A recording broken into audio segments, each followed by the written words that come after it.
Alright guys, welcome back to another daily market outlook. So for today, of course, the dollar index and the major dollar pairs slash gold. So looking at the dollar index for today, dollar index saw a pullback yesterday back up in towards this area of supply, currently rejecting it and moving back down. Yesterday we saw rejection of this area of demand and price is now just ranging in between both supply and demand.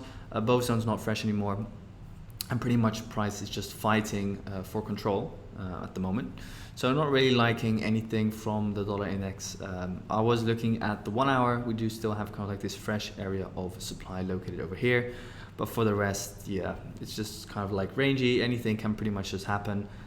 So not really a big fan of too much focusing on the dollar index for today, as anything could happen. Of course, overall, if you look at the structure, you could say that the structure on the 4 hour is bullish, impulsing towards the highs after, of course, this low being broken. So that downtrend got broken, push up in towards the highs, pull back in towards the 50% mark and demand, and pushing up from there. However, still from a daily perspective, I would preferably see the dollar index hit down into towards this lower level, and I really just see this as kind of like a support and resistance play, with liquidation still needing to happen, and a tap in towards that demand, and ultimately also, of course, the pattern playing out. So, of course, now the most interesting pairs with Aussie dollar, Euro dollar, etc. So Aussie dollar yesterday saw a further push in towards the downside after initially reacting to the demand zone, which I pointed out. And again, remember guys, in yesterday's video, I did say, okay, let's have a look at how price comes back in towards this range. Well, if we then went in towards the 15-minute, you can obviously see that we did beautifully react to this area of demand on the 15-minute. With, of course, then a push back up in towards the highs, push in towards this initial supply zone, then we saw a reaction. So there is a big lesson to take from this play overall, because if we look over here at this initial 15-minute zone, what do I always talk about when we look at impulses in towards the downside and when we have supply and demand creation? Well, in this specific scenario, what we can see is that we saw a big impulse in towards the downside without any liquidation in the move itself. So what then happens is that you of course kind of like see that initial reaction towards the downside, and with initial liquidation, what do I mean? Kind of like this is just one big impulse, right? There's no kind of like small move in that overall move in towards the downside above which stop losses are placed. So if you're kind of like a support and resistance trader where you're going to be placing your stop losses, psychologically you'll always just be placing your stop loss above this high, because this is a high. You're not going to be placing your stop loss here, right? So all the stop losses are placed over there. So what happens, you see that initial reaction to the supply zone, push back in towards the downside, one more push back up, and then of course in towards this upper area of supply. Not that this supply zone achieved anything, therefore I wasn't a big fan of shorting from here. It did react to that area of supply with liquidation on this high, and therefore we did see that dump in towards the downside. But yeah, overall that first play, of course, was the most interesting one over here from this area of demand. So you could have taken a long up, back up. So yeah, you could have potentially banked some profits, especially if you look at the risk to reward on the trade. It was pretty okay. If you, let's say, put your entry upon the baseline or the entry line of the demand zone, and then you, for example, put your first take profit over here at first supply, then you do have a beautiful 1 to 3.3 risk to reward. So yeah, what's happening on Aussie dollar at the moment? Well, we did see a further decline in price, pretty much exactly in towards that demand zone which I mentioned. So yeah, sniper position once again. Now what do we want to see? Well, we want to see how we react to this area of 4-hour demand, which is of course stacked with an area of daily demand. So this is the higher probability range to look for that potential reversal back up in towards the highs. So looking at it from a 4-hour perspective, what we can now say is that we saw another break of structure over on this low over here. So I'm just going to delete this big fat black line. So over here, this is your break of structure on the 4-hour. Yeah, wrong zone, but whatever, you guys understand. This is your 4-hour. So this is your 4-hour low. This is your 4-hour high. And now this is your 4-hour low. So after a break of structure, what do we expect? We expect a pullback. Where do we expect the pullback from? We expect a pullback from these higher time frame demand zones, right? So this is your daily demand with 4-hour demand after break of structure. So now there is a high probability for price to push back up, at least in towards this area of supply, which took out this low. So at the moment, I am looking for a potential long on Aussie dollar. But for that to occur, we of course need to see the 15-minute kind of play out in our favor. At the moment, 15-minute is not very optimal, in my personal opinion.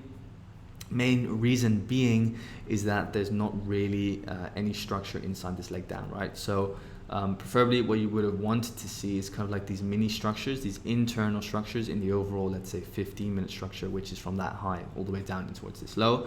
Because then what we could have said is, okay, once we see, let's say, a break of structure or internal break of structure on that high, then we can, for example, look for longs and then just trade kind of like the trend back up in towards, let's say, these higher time frame supply zones or these higher lying supply zones, and then look for that potential further short or that potential just holding of the trade to then, for example, see this high go and then look for those longs. So at the moment, what I really want to see is kind of like structure being formed. So for example, some more consolidation, structural break of this high, then for example, look for a long on the demand zone to trade back up in towards, let's say, this area of supply, or let's say this area of supply, or even this area of supply. So yeah, that is it for Aussie dollar, looking for that potential pullback up in towards the highs. If we do not see that pullback, then we could of course kind of like still see one more push down.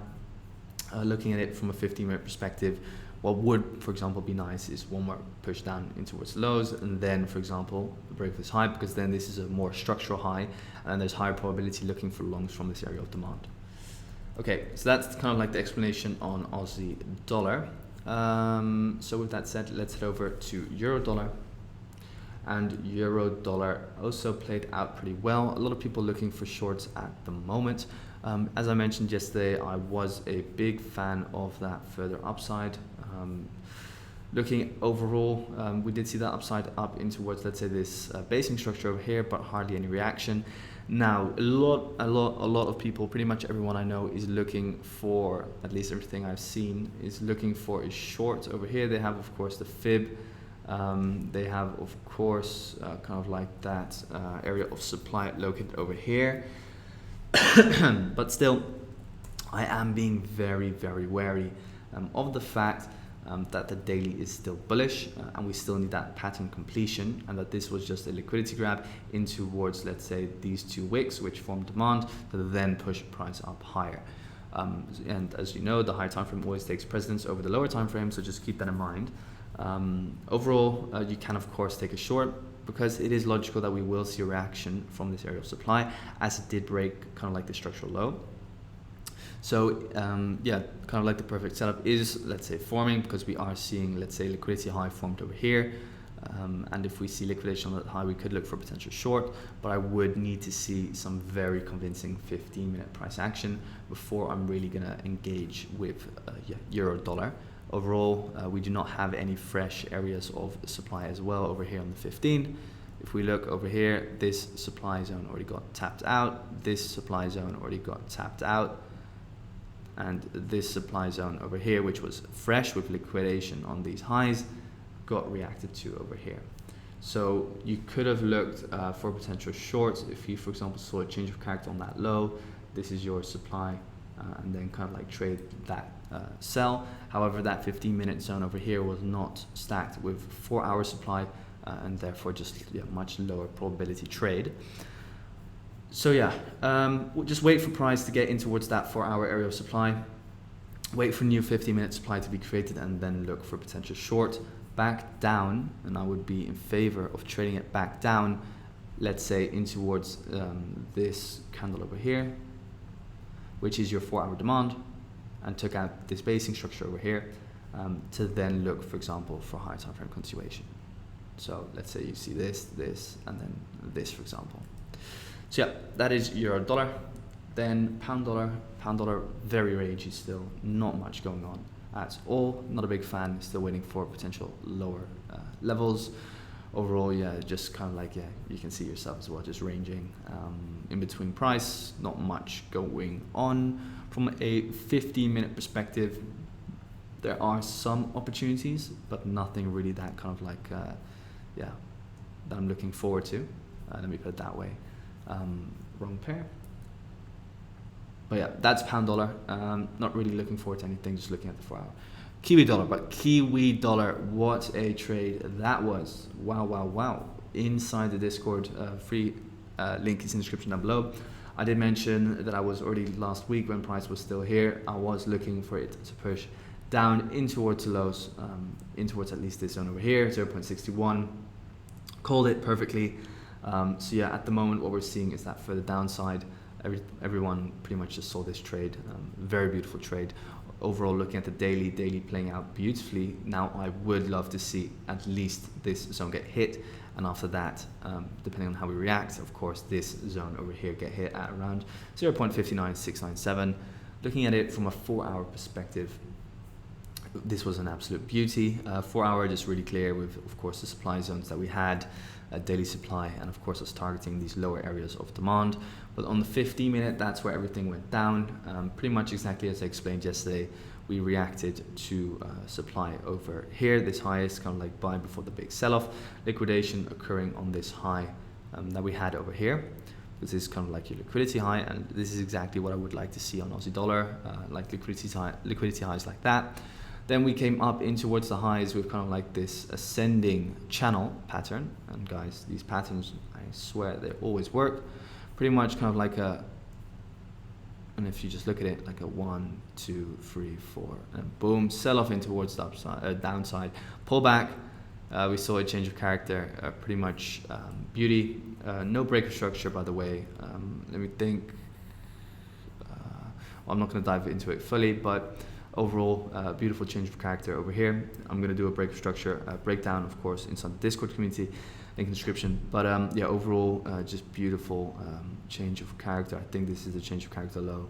Sorry guys, I just came from the gym, so still a little bit tired, waking up.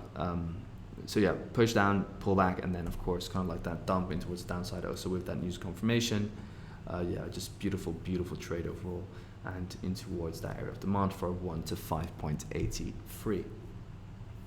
So yeah, for now, just of course, we're seeing a break of structure. What do we expect after a break of structure? We expect a pullback. So just monitor the 15-minute. So yeah, at the moment, there's nothing much to be said because there's no real structure kind of like to say, okay, now we're going to see a pullback. So preferably what you'll want to see is a pullback today, for example, above these liquidity highs, then one more dump, then for example, a break on that structural high, and then look for a potential long to trade the pullback, which occurs, of course, after a break of structure on the 4-hour. So yeah, that is Kiwi dollar. Last for gold. Yeah, just still nothing really that I'm liking. Yeah, pushing in towards this daily area of demand further. Overall, yeah, still nothing. As I mentioned yesterday, this would have been a nice sell from this area of supply, but just continuously moving downwards. So for now, just waiting for this 4-hour area of demand to get hit at 1902. So yeah guys, that is it for today. Thank you so much for tuning in once again. Do not forget to leave a like and subscribe and join the free Discord server, link in the description down below. If you have any questions, just let me know. Thanks guys.